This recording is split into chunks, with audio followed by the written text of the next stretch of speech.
other shows we have for you to enjoy at myclassicradio.net. The Avengers was most certainly not a household name in South Africa prior to the radio series. With no national television service until 1976, the mechanism simply was not present in the country to show television programs to mass audiences. While many other countries reveled in the filmed adventures of John Steed and company, South Africa was not equipped to join in the fun.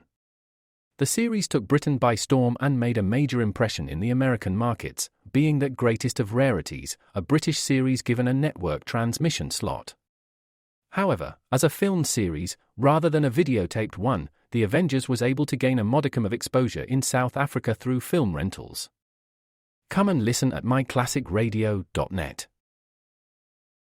CBS Radio, a division of the Columbia Broadcasting System, and its 217 affiliated stations present the CBS Radio Workshop, radio's distinguished series dedicated to man's imagination, the theater of the mind.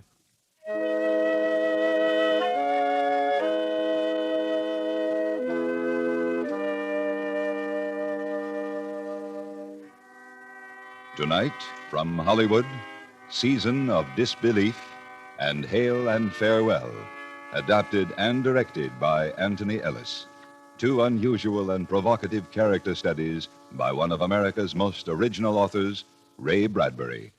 Ladies and gentlemen, Mr. Bradbury.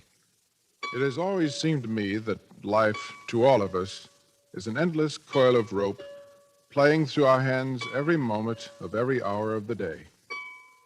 The long line of the rope goes back to the time we were born and extends on out ahead to the time of our death. In between lies the eternal now, the flickering moments when each of us must play the rope as best we can, without burning our fingers, snarling the coils, or breaking the line. This is a study of one woman and her rope. Season of Disbelief.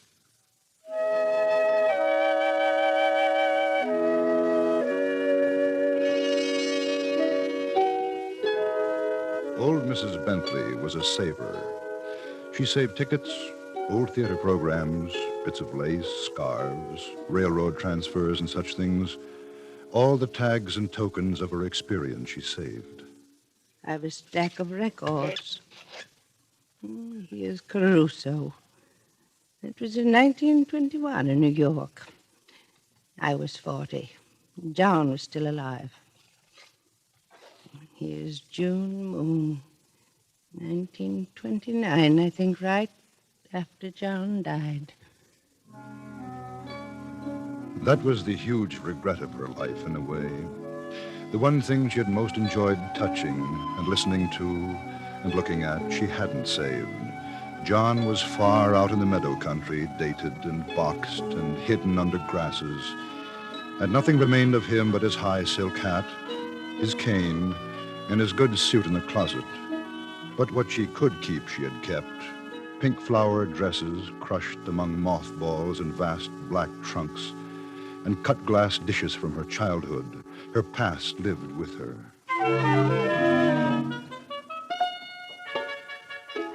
Then, the thing with the children.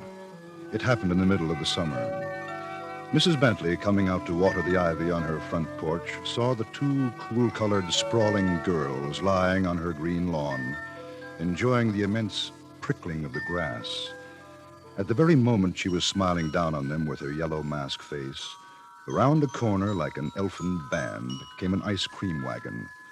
The two girls sat up, turning their heads like sunflowers after the sun. Little girls, would you like some? The wagon stopped. There was an exchange of money for pieces of the original Ice Age. These she gave to the girls, who thanked her with snow in their mouths, their eyes darting from her buttoned-up shoes to her white hair. Don't you want a bite? No, child. I'm old enough and cold enough. The hottest day won't thaw me. Come up on the porch and sit in the shade. But mind you don't drip. I'm Alice. She's Jane. How nice. I'm Mrs. Bentley. They call me Helen. I didn't know old ladies had first names. Well, you never hear 'em used. Oh, my dear, when you're as old as I, they won't call you Jane either. Old age is dreadfully formal. How old are you? I remember the dinosaur. No, but how old? 75. That's old. I don't feel any different now than when I was your age. Our age? Yes, once I was a pretty little girl, just like you, Jane. What's the matter? Nothing. Oh, you don't have to go so soon, I hope. Well, Is something the matter? What? my mother says it isn't nice to fib, Of course it isn't. and not to listen to fibs. Who was fibbing to you, Alice? You were? About what? About your age? About being a little girl? But I was. Many years ago, little girl like you. Come on, Jane. But how ridiculous. It's perfectly obvious. Everyone was young once. You're joking with us. You weren't really 10 ever, were you, Mrs. Bentley? You run on home. You get away from here. I won't have you laughing. And your name's not really Helen. Of course it's Helen. Goodbye. Thanks for the ice cream. Once I played hopscotch. You hear me? I did. The idea. No one ever doubted I was a girl before. What a silly, horrible thing to do. I don't mind being old. Not really. But I do resent having my childhood taken away from me.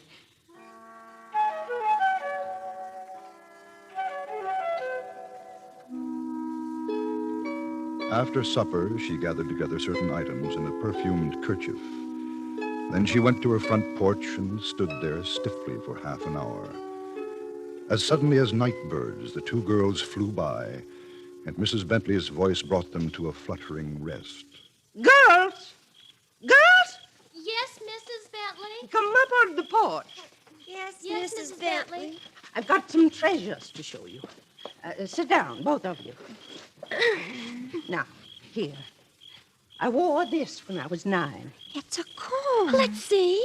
Oh, it's pretty. And here's a tiny ring I wore when I was 8. It doesn't fit my finger now. Why, it just fits me. The comb fits my head. And here, a picture. Who's this little girl? It's me. It doesn't look like you. Anybody could get a picture like this somewhere. But it's the truth. Any more pictures, Mrs. Bentley? Of you later? You got a picture of you at 15? And one at 20? One at 40? 50? Oh, nonsense. I don't have to show you anything. And we don't have to believe you. But this picture proves I was young. That's some other little girl like us. You borrowed it. I was married. Where's Mr. Bentley? He's been gone a long time. If he were here, he'd tell you how young and pretty I was when I was 22. But he's not here, and he can't tell. I have a marriage certificate. You could have borrowed it. The only way I'll believe you were ever young is if you have someone say they saw you when you were 10. Thousands of people saw me, but they're dead, you little fool. Dead or ill or gone away in other towns. I don't know a soul here. Just moved here a few years ago, so no one saw me young. Well, there you are. Nobody saw her. Listen, you must take these things on faith. Someday you'll be as old as I. People will say the same. Oh, no. They'll say those vultures were never hummingbirds. Those owls were never orioles. Those parrots were never bluebirds. One day you'll be like me. No, I won't. Or me. No, you wait and see. You, child, your mother. Haven't you noticed over the years the change? No, she's always the same. I guess we better go home. Thanks for the comb. It's fine. And thanks for the ring. It just fits. And the picture of the little girl. No, come back. You can't have those. They're mine. No, you stole them. They belong to some little girl. You stole them. No! Oh, come back. Oh, come back.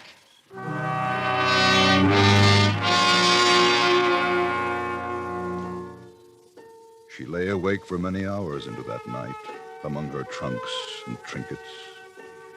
A night wind blew in the room. The white curtain fluttered against a dark cane, which had leaned against that wall near the other bric-a-brac for many years. The cane trembled and fell. Its gold ferrule glittered in the moonlight. It was her husband's opera cane. It seemed as if he were pointing it at her, as he often had, using his soft, sad, reasonable voice. Those children are right. They stole nothing from you, my dear. These things don't belong to you here, you, now. They belong to her, that other you, so long ago. And then, as though an ancient phonograph record had been set hissing under a steel needle, she remembered a conversation she had once with Mr. Bentley. Mr. Bentley, so prim, a pink carnation in his whisk-broomed lapel. My dear, you never will understand time, will you?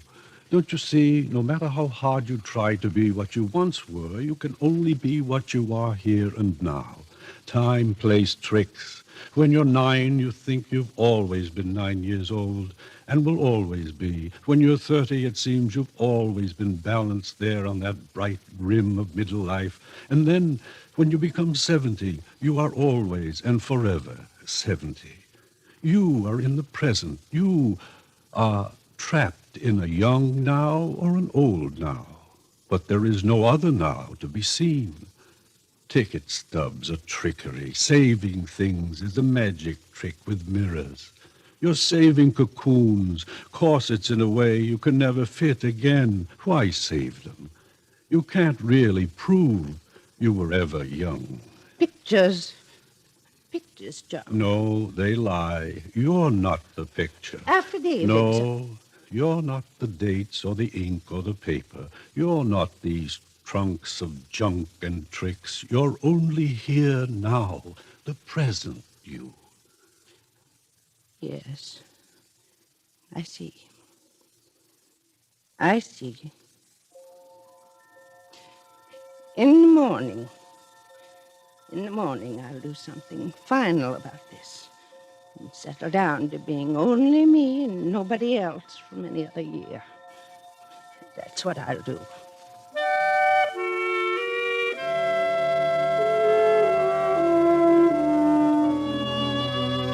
The morning was bright and green, and there at her door, like moths bumping softly on the screen, were the two girls. Got any more things to give us, Mrs. Bentley? More of the little girls' things? She led them down the hall to the library. Take this. The dress in which she had played the mandarin's daughter at 15. And this. And this. A kaleidoscope, a magnifying glass. Pick out anything you want. Books, skates, dolls, everything. They're yours. Ours? Only yours. And will you help me with a little work?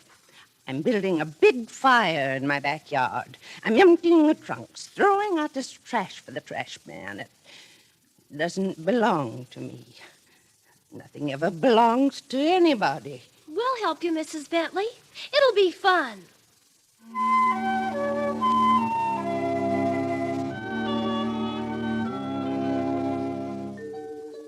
And now, on summer afternoons, you can see the two little girls like wrens on a wire on Mrs. Bentley's front porch.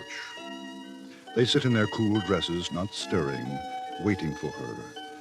And when the silvery chimes of the ice cream man are heard, the front door opens, Mrs. Bentley floats out with her hand deep in the throat of her silver-mouthed purse, and for half an hour you can see them there on the porch, the two girls and the old lady, putting coldness into warmness, eating chocolate icicles, laughing. At last they are good friends. How old are you, Mrs. Bentley? 75. How old were you 50 years ago? 75. You were never young, were you? And never wore ribbons or dresses like these? No, Jane. Never. Have you got a first name? My name is Mrs. Bentley. And you've always lived in this one house? Always. And never were pretty? Never. Never in a million trillion years? Never in a million trillion years.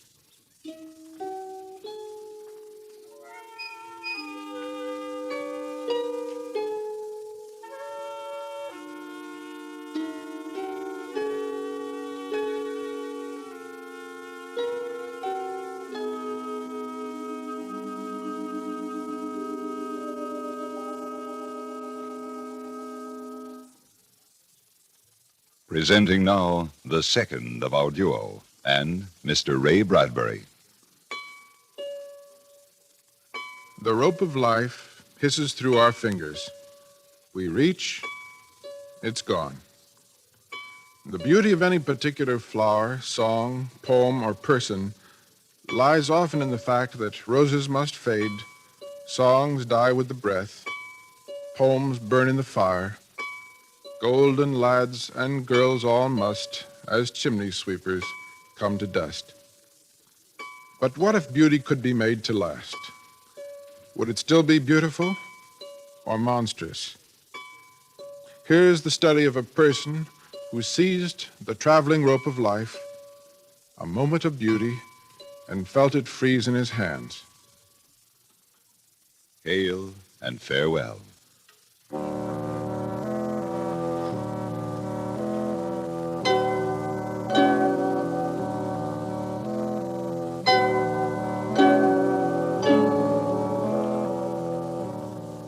He was going away. There was nothing else to do. The time was up, the clock had run out, and he was going very far away indeed. His suitcase was packed, shoes shined, hair brushed, it expressly washed behind his ears, and it remained only for him to go down the stairs, out the front door, and up the street to the small town station where the train would make a stop for him alone. Then Fox Hill, Illinois would be left far off in his past, and he would go on, perhaps to Iowa, perhaps to Kansas, perhaps even to California. Willie, Yes. almost time. All right. I'll be down. In the mirror on his dresser, he saw a face made of June dandelions and July apples and warm summer morning milk. There, as always, was his look of the angel and the innocent, which might never in the years of his life change. He picked up his valise, looked once more around his room, and went downstairs. Here I am. You can't really be leaving us, Willie. People are beginning to talk. I've been here 3 years now, but when people begin to talk, I know it's time to put on my shoes and buy a railroad ticket. It's all so strange. I just don't understand. It's so sudden. We'll miss you, Willie. We'll miss you very much. I'll write you every Christmas. It's been a great pleasure and satisfaction. It's a shame it had to stop. Shame that you had to tell us about yourself. An awful shame you can't stay on. You're the nicest folks I ever had. Oh, Willie. Willie. It's not easy to go. You get used to things. You want to stay. But it doesn't work. I tried to stay on once after people began to suspect. How horrible, people said. All these years playing with our innocent children, they said. And us not guessing. Awful. And I finally had to leave town one night. It's not easy. You know darn well how much I love both of you. Thanks for 3 swell years. Well,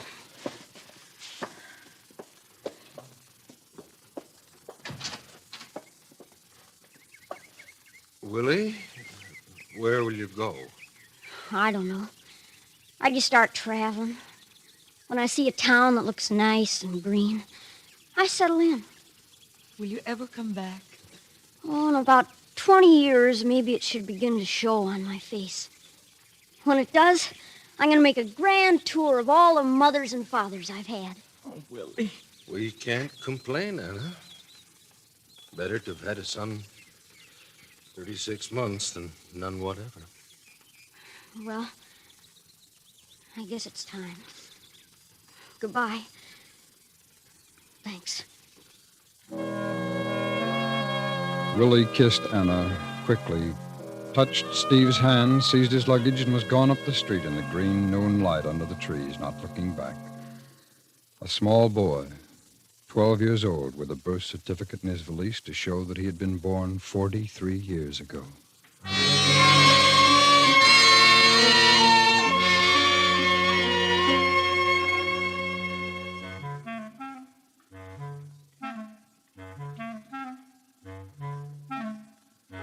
The The boys were playing on the Green Park Diamond when he came by.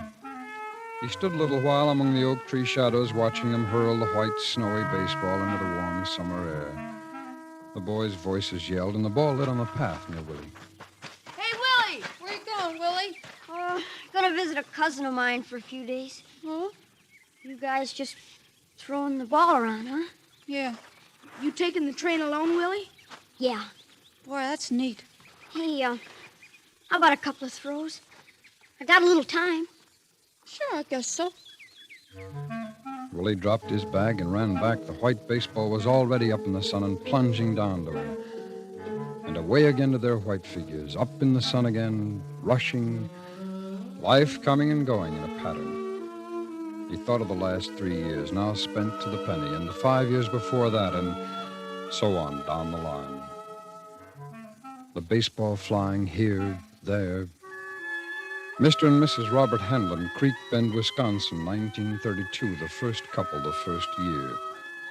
Henry and Alice Bolts, Limeville, Iowa, 1935, the Smiths, the Eatons, Robinsons, 1939, 1945, husband and wife, husband and wife. No children, no children, no children. A knock on this door, a knock on that. Pardon me. My name is William. I wonder if I could... A sandwich? Come in. Come in and sit down. Where are you from, son? The sandwich, tall glass of cold milk, the smiling, the nodding, the comfortable, leisurely talking. Son, you look like you've been traveling. You run off from somewhere. No. Are you an orphan? We always wanted kids. Never worked out. Never knew why, one of those things. Well, getting late, son. Don't you think you better hit for home? I got no home. A boy like you? Not dry behind the ears? Your mother'll get worried. I got no home and no folks anywhere in the world. I wonder, could I sleep here tonight? Well, now, son, I don't just know. We never considered taking in a... We've got chicken for supper tonight. Enough for extras. Enough for company. The voices and the faces and the people and always the same first conversations. The years turning, flying away. The voice of Emily Robinson in her rocking chair in summer night darkness. The last night he stayed with her. The night she discovered his secret. Her voice saying, I look at all the little children's faces going by, and I sometimes think, what a shame. What a shame that all these flowers have to be cut. All these bright fires have to be put out. What a shame all these have to get tall and unsightly and wrinkle and turn gray or get bald and finally all bone and wheeze be dead and buried off away. When I hear them laugh, I can't believe they'll ever go the road I'm going. They're so eager for everything. I guess that's what I miss most in older folks. The eagerness gone 9 times out of 10. The freshness gone. So much of the drive and life down the drain. I like to watch school let out each day. It's like someone threw a bunch of flowers out of the school front doors. How does it feel, Willie? How does it feel to be young forever? Are you happy? Are you as fine as you seem? Oh, I worked with what I had. After my folks died, after I found I couldn't get man's work anywhere, I tried carnivals, but they only laughed. Son, they said, you're not a midget. And even if you are, you look like a boy. We want midgets with midgets' faces. Sorry, son. What was I? A boy? I looked like a boy, sounded like a boy. So I might as well go on being a boy. What could I do? What job was there for me? And then one day I saw this man in a restaurant looking at another man's pictures of his kids. Sure wish I had kids, he said. Sure wish I had kids. And that instant, sitting there, I knew what my job would be for all the rest of my life. There was work for me, making lonely people happy, keeping myself busy, playing forever. I knew I had to play forever, deliver a few papers, run a few errands, mow a few lawns. All I had to do was to be a mother's son and a father's pride. But, Willie, didn't you ever get lonely? Didn't you want things that grown-ups wanted? I fought that out alone. I'm a boy, I told myself. I'll have to live in a boy's world, read boys' books, play boys' games, cut myself off from everything else. And I played it that way. Oh, it wasn't easy. There were times. But it's nice being a child for over 40 years. It's a living, as they say. And when you make other people happy, then you're almost happy, too. And anyway, in a few years now, I'll be in my second childhood. All the fevers will be out of me, and all the unfulfilled things. And most of the dreams. Then I can relax.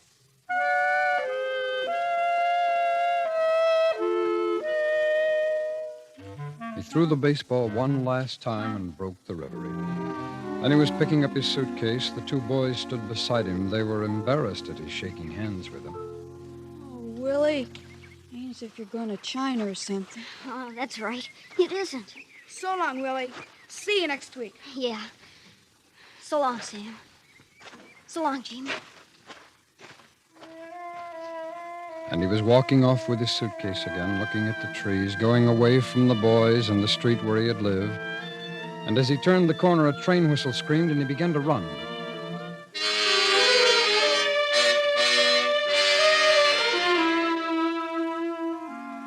In the early morning, with the iron smell of the train around him and a full night of traveling shaking his bones and his body, he awoke and looked out on a small town just arising from sleep. A porter moved by, a shadow in the shadows.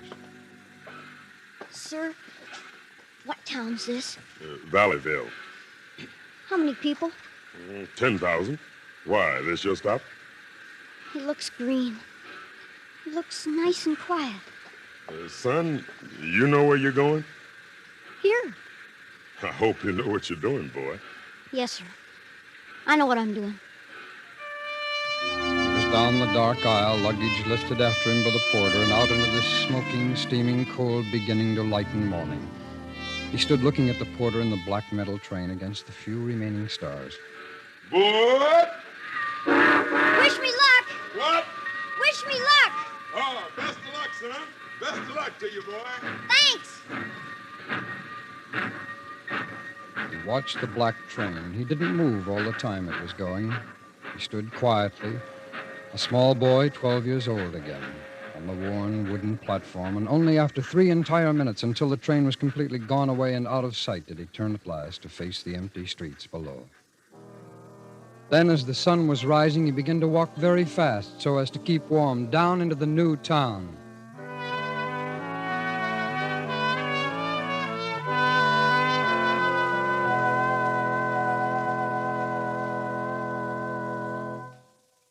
Tonight, the CBS Radio Workshop has presented 2 studies by Ray Bradbury, adapted and directed by Anthony Ellis. The first, Season of Disbelief, with Virginia Gregg and John Daner, Dawn Bender, Marion Richmond, and Herb Butterfield. The second, Hail and Farewell, with Richard Beals, Stacey Harris, Vivi Janis, Lawrence Dopkin, Paula Winslow, Roy Glenn, Billy Chapin, and Peggy Weber. We wish to thank Mr. Bradbury for being our special guest. Original music for tonight's program was composed and conducted by Jerry Goldsmith. The CBS Radio Workshop is produced by William Frug. This is Hugh Douglas inviting you to join us again next week when we present the eminent Shakespearean teacher, Dr. Frank C. Baxter, professor of English at the University of Southern California, and Mr. William Shakespeare, noted author, who will be our special guests, presented on the CBS Radio Workshop. On Sunday, over most of these same stations, the New York Philharmonic Symphony will be heard in another exciting concert conducted by Dmitri Mitropoulos. This weekend, the noted Polish pianist Witold Malkoczynski will be heard as soloist. Stay tuned for 5 minutes of CBS News, to be followed on most of these stations by The Jack Carson Show. America listens most to the CBS Radio Network.